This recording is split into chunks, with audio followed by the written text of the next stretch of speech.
SRA मध्ये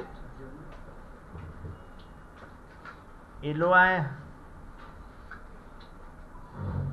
हा म्हणजे तुम्ही जमिनीचे मालक होता असं नाही. अनेक बँकांनी अनेक इन्स्टिट्यूशननी LOI बघून पैसे दिलेले आहेत. खरं तर LOI बघितल्यानंतर त्यांनी परत SRA कडे यायला हवं होतं, SRA शी कन्फर्म करायला पाहिजे होते आणि मग पैसे द्यायला हवे.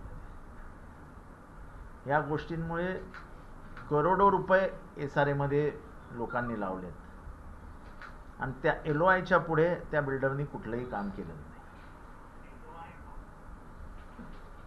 पुढे जाऊन असं लक्षात येतं की अनेक प्रायव्हेट इन्व्हेस्टमेंट करणाऱ्या बँका अमुक तमुक यांनी पैसे दिले, पैसे लावले, पण ते तिथे न लागता ते भलतीकडेच ओढले. SRA या निर्णयावर आता येते आहे की आशेचे बंद झालेले प्रोजेक्ट आहेत ते ताब्यात घेऊन SRA स्वतः डेव्हलप करेल आणि गोरगरिबांना घरं मिळतील याची व्यवस्था करेल. त्याच्यात SSPL म्हणजे शिवशाही पुनर्वसन प्रकल्प जी आमची आधीची कंपनी आहे त्यामार्फत फंडची योजना ऐकून हे जे बंद पडलेले जवळजवळ 500च्या वरती प्रोजेक्ट आहेत आणि हजारो लोक जे रस्त्यावर आहेत ज्यांना भाडीही मिळत नाही त्यांच्यासाठी योग्य तो उपाय करून त्यांची घरं रिहॅबिलिटेशनच्या बिल्डिंगमध्ये बनावीत याच्यासाठी म्हाडा हा निर्णय घेते आहे, SRA हा निर्णय घेते आहे. हा निर्णय म्हाडालाही लागू होईल. पण ह्याच्या पुढे आपण प्रकल्प LOI घ्याल आणि मग मजा कराल आणि मग 10-15 वर्ष तुम्ही त्या LOIच्या जीवावरती खेळत राहाल, तसं होणार नाही. ह्याच्या पुढे त्यालाही मर्यादा घालण्यात येतील, कायदेशीर मर्यादा घालण्यात येतील की LOI घेतल्यानंतर किती दिवसात तुम्ही काम करायचंय, काय करायचंय, आणि त्याच्यानंतर मग आपल्याला मार्ग काढावा लागेल. कारण का LOI मध्ये पैसे गुंतवले आहेत, ते गुंतवलेल्या पैशांची आणि बंद पडलेल्या प्रोजेक्टची गणना केली तर जवळजवळ 50,000 कोटी रुपये लोकांनी SRA मध्ये गुंतवले आहेत. त्या उलट अनेक झोपडपट्ट्या तशाच पडून आहेत, अर्ध्या तोडलेल्या आहेत, बिल्डिंगी अर्ध्या बनलेल्या आहेत आणि हजारो लोक बाहेर आहेत, त्यांना भाडेही मिळत नाही. त्यांची काही व्यवस्था करावी, त्यांना घरं मिळावी, या एक हेतू म्हणजे तो आमचा उदारमतवादी हेतू आहे आणि तो हेतू लक्षात घेऊन आम्ही हा निर्णय घेतला आहे. म्हणजे एक प्रकारे SRAच्या प्रकल्पाच्या नावाने बिल्डरांनी बँकांची, फायनान्शियल संस्थांची फसवणूक केली. नाही, मी असं नाही म्हणणार. बँका काही लहान पोरगं नाही आहेत की त्यांना तुम्ही जाऊन फसवून काय झालं त्याच्याबद्दल मला काय बोलायचं नाही. पण फक्त LOI दाखवून कोणी पैसे, कारण कधी जमीन त्याच्या मालकीची नाही, त्यातली एक झोपडी त्याच्या मालकीची नाही, मग त्याला तुम्ही 400 आणि 500 कोटी रुपये दिले कसे?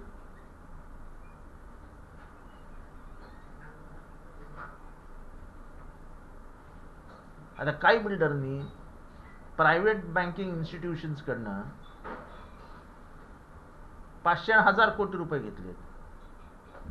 तो बिल्डर आता बघायलाही तयार नाही. त्याच्यामुळे झालंय काय की जशी जशी पैशाची चणचण भासायला लागली आहे तसं तसं SRA मध्ये पैसा येणं कमी होऊ लागलाय. त्यामुळे पुढच्या प्रोजेक्ट्सला लागणारा पैसा थांबलाय. त्यामुळे पुढच्या गरिबांची घरं व्हायची आहेत ती थांबली आहेत. या कालचक्रामध्ये अडकलं सगळं. SRAचे अधिकारी देखील तितकेच जबाबदार म्हणावे लागतील. SRAचे अधिकारी कसे जबाबदार? कारण का गेली अनेक वर्ष प्रोजेक्ट रखडलेले आहेत, यावर त्यांचाही थोडा जरब पाहिजे असता, तेवढा तो दिसला नाही. अधिकाऱ्यांची काहीही चूक नाही. बिल्डरनी पैसे घेतले बँकांकडनं, त्याला ते काय करणार अधिकारी? बिल्डरनी घेतले पैसे NBFC कडनं, त्याच्यात त्यांची काय चुकी? प्रोजेक्ट आणि म्हणून हा निर्णय घेतो ना आम्ही की आम्ही प्रोजेक्टच ताब्यात घेणार आता.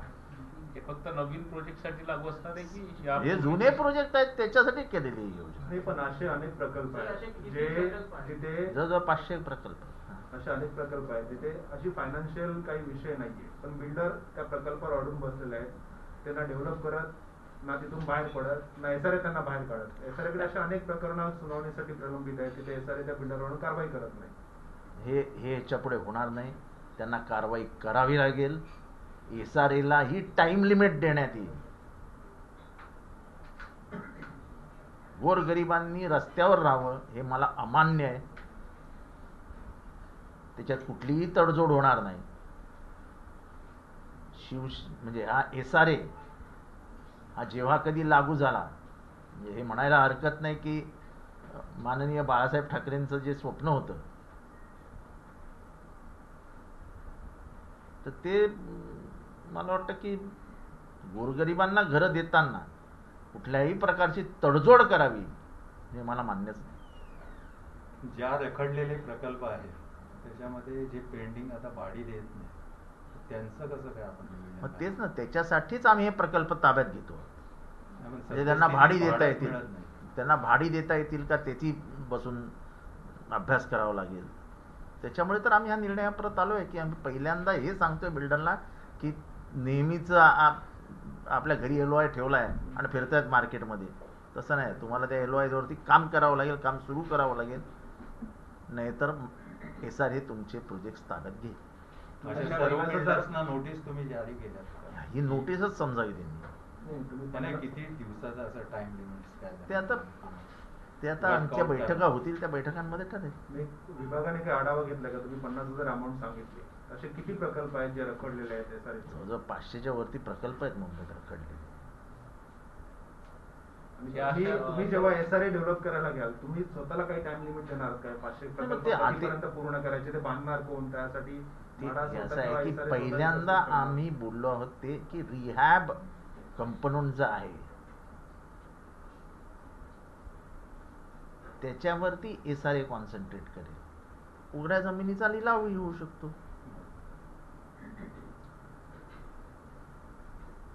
ज्या वित्तीय संस्था आहे ज्यांनी इतके पैसे गुंतवलेले आहेत त्यांनी काही अशा पद्धतीनं तक्रार केली का, किंवा SRAचं पत्रक वापरून अशा पद्धतीनं बिल्डरने त्यांच्याकडून पैसे घेतले अशा पद्धतीचं काही नाही, त्यांच्याही लक्षात आलंय असं आणि आमच्याही लक्षात आलंय. त्यांनाही समजतो की आपण LOI वर विश्वास ठेवून पैसे दिले. LOI एका कागदाशिवाय काही नाही आहे. LOI म्हणजे तुम्हाला ती जमीन साफ करून पहिल्यांदा झोपडपट्टीवासियांशी सगळं ठरवून त्यांना बाहेर काढून ते उघडं मैदान करून रिहॅब बिल्डिंग बांधून सेल बिल्डिंग बांधून पॅरलली काम करण्याची च्या साठीचं लेटर असतं. त्याच्यावर 1000 कोटी रुपये बँकांनी द्यावं त्याच्यासाठी हे लेटर नसतं. आणि हे कधी SRA ला विश्वासही तेही घेतलं नाही बँकांनी.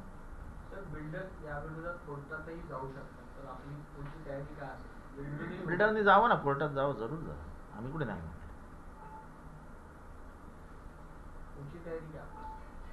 ते कोर्टात गेलं तर आम्ही कोर्टात जाऊ. जे तर आता म्हाडाचे 9 प्रकल्प हे महारेराच्या मी आज सकाळीच ती बातमी वाचली. मी तसा डिग्गीकरांना फोन केला आणि हे प्रकरण गंभीर आहे. म्हाडा महारेराच्या लिस्टमध्ये येणं हे योग्य नाही. त्याच्यामुळे हे 9 बिल्डिंगबद्दल मी डिग्गीकरांशी स्वतः बोललो. उद्या त्या संबंधात संध्याकाळी 4 वाजता मीटिंग लावली. 5 वर्षाची जी घरं आहेत, जे SRAची घरं 10 वर्षाचा कालावधी 5 वर्षात विक्रीसाठी, ती मीटिंग कुठपर्यंत झाली तुमची? 4 जणांच्या कमिटीचा रिपोर्ट आणि त्याचा अहवाल. असं आहे की आमचा विचार असा आहे की घर पाडल्यापासून 5 वर्ष ही आम्ही मर्यादा पाडणार. म्हणजे घर त्यांनी सोडलं त्या दिवसापासून आम्ही मोजणार त्याचं घर. पण त्याची अंमलबजावणी केव्हा? आता होईल. तुमची घोषणा आता होईल. 3-4 महिन्यापूर्वी झाली. आता होईल ते नंतर. मग आपण बघताय ना काय चालू आहे. तर हे म्हणजे प्रकल्प रखडवणारे सर्वात जास्त एका असं कोण कोण पर्टिक्युलर बिल्डर आहे की ज्याचे सगळ्यात जास्त मी काय सगळ्या बिल्डरचा हे ठेवतो काय? आम्हाला प्रोजेक्टशी मतलब आहे, आम्हाला बिल्डरशी काय. तुम्ही पण- 500 प्रकल्प नोटिफाय केलेले आहेत, असेही आणखी प्रकल्प असतील जिथे बिल्डर वेळेत ते पूर्ण करत नाही, रखडलेले आहेत, तर त्या संदर्भातही हे सगळे 500 प्रकल्प असेच आहेत. काही जमिनीवर आहेत, काही अर्धे पूर्ण झाले आहेत, काही जणांनी हुशारीने स्वतःच्या सेल बिल्डिंग बांधून घेतल्या आहेत. हे सगळे प्रकल्प असेच. सेल बिल्डिंग बांधले तिथे तुम्ही काय करणार मग? तिथल्या अधिकाऱ्यांवर कारवाई करणार. अधिकारी काय झोपतात काय?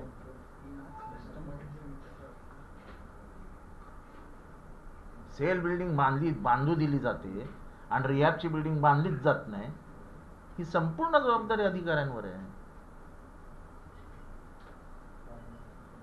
असे हे सारे प्रोजेक्ट किती कालावधीपर्यंत पूर्ण करावे यासाठी काही धोरण ठरवण्यात येतं. नाही, धोरण नाही, पण ह्याच्यावर निश्चितच कालमर्यादा घालण्यात, पण त्या धोरणाच्या स्वरूपात नसतं. पण काही ठिकाणी एक प्रकल्प दुसऱ्या बिल्डरला विकला गेलेला आहे, असे प्रकार बरेच घडले. मध्यंतरी हिरानंदानीचं झालेलं पवईचं. म्हणजे इंटरनल ट्रेडिंग बंद करण्यासाठीच सगळे हे करतोय आम्ही. इंटरनल ट्रेडिंग अलाउड आहे SRA मध्ये. एक अमुक टक्के पैसे तुम्ही SRA ला भरले तर तुम्ही ट्रेड करू शकता. त्या पद्धतीने केलं.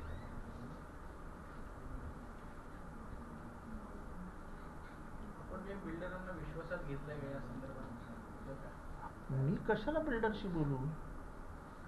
चर्चा किंवा शिष्ट कशासाठी?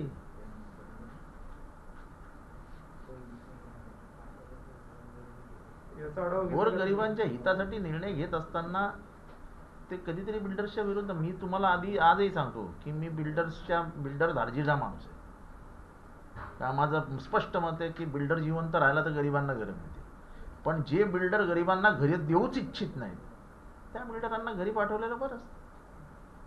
आम्ही एवढ्या प्रीमियममध्ये सवलती दिल्या, स्टॅम्प ड्युटीमध्ये सवलती दिल्या का? तर बाबा ही इंडस्ट्री जगली पाहिजे, वाचली पाहिजे, वाढली पाहिजे. असं असूनही जर तुम्ही गोरगरिबांना भाडीही देत नाहीत, ते बिचारे गोरगरीब आपले मरत रडत 15,000 रुपये 20,000 रुपये भाडं भरतायत आणि तिथली कुठलीही काळजी जर या बिल्डरला नसेल तर या बिल्डरला घरी बसवलं बरं. अशा प्रकल्प साधारणतः किती आहे जिथे सेल्सच्या बिल्डिंग आधी बांधलेल्या आहेत आणि रिहॅबच्या नाही, बिल्डिंग त्याची गॅरंटी त्याचा आढावा नाही घेतला, पण तुम्ही घेणार आहात त्याचा आढावा?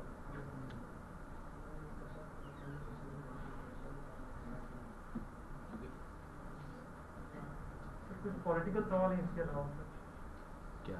सर, जिस तरह से नीतीश राणे ने जो गाइडलाइंस आई है महाराष्ट्र गवर्नमेंट की गणेश उत्सव को लेके, उन्होंने कहा है कि बंगाल में जिस तरह से हिंदू खतरे में है, कहीं ना कहीं यहाँ भी वही स्थिति बनती नजर आ रही है। तो ऐसा मुख्यमंत्री ने स्पष्ट कहा है कि मुझे लोगों की जान प्यारी है. कुंभ मेला के मेले के बाद भारत में जो कुछ हुआ उसको मद्देनजर रखते हुए हम क्या चाहेंगे? लोगों की जानें बचाना हमारा काम है कि खोल के लोगों को मरवाना हमारा काम है?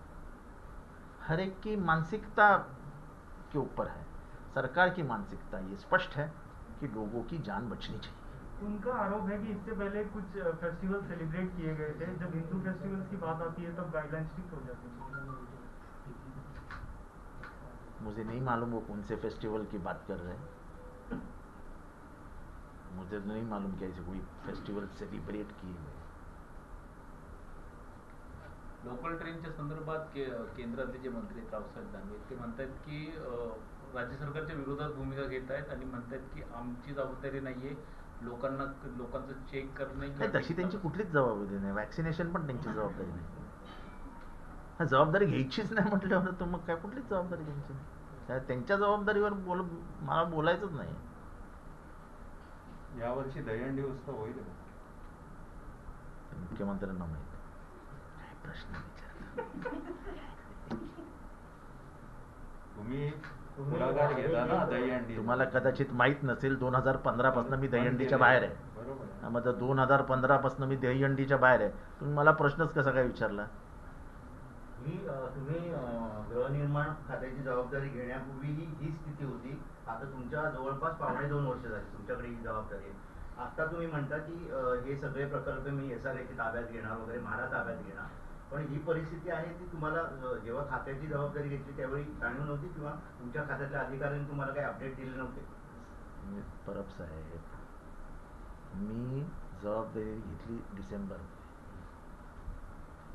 आणि मार्च 22ला लॉकडाऊन सुरू झाला. तो जवळजवळ पुढच्या 1 वर्ष लोक कामच करत. त्यानंतर जेव्हा आम्ही पुढाकार घेऊन कामं करायला सुरुवात केली आणि त्यातनं जे रिलॅक्सेशन आलं त्याच्यामुळे घर बांधणी उद्योगाला, त्याच्यामुळे आता हे सगळं उघड होतंय आणि आता म्हणून कामाला लागले. अजून तो कोरोनाच्या निमित्ताने लोक कामावरच येत नाहीत सरकारी नोकर, कारण का 50%, 75% जरब वाटत नाही अधिकाऱ्यांना? अधिकाऱ्यांवर जरब आहे ना. जरब आहे म्हणजे त्यांना नियम तोडून कामावर नाही बोलू शकत ना. सरकारने एक नियम केला. ते नियम खूप सांगतात ना, ते फायदे दाखवतात तुम्हाला, जुने कागदपत्र दाखवतात वगैरे, आणि मग मुळात आधी मंत्र्यांना सुद्धा काही माहिती नसतं. असं एक जनरल उदाहरण सांगतो की मंत्र्यांना माहिती नसतं आणि मग ते अधिकाऱ्यांच्या तालावर नसतात, असं उदाहरण म्हणून हे सगळं समोर येते. जितेंद्र आव्हाड कोणाच्या तालावर नसणारा माणूस नाही, हे तुम्हाला चांगलं माहिती. त्यांना मार्ग निघेल असं वाटतं. मला मार्ग निघण्यासाठीच इथे बसवलंय. बहिणाबाईंची जात्यावरची ओवी म्हणजे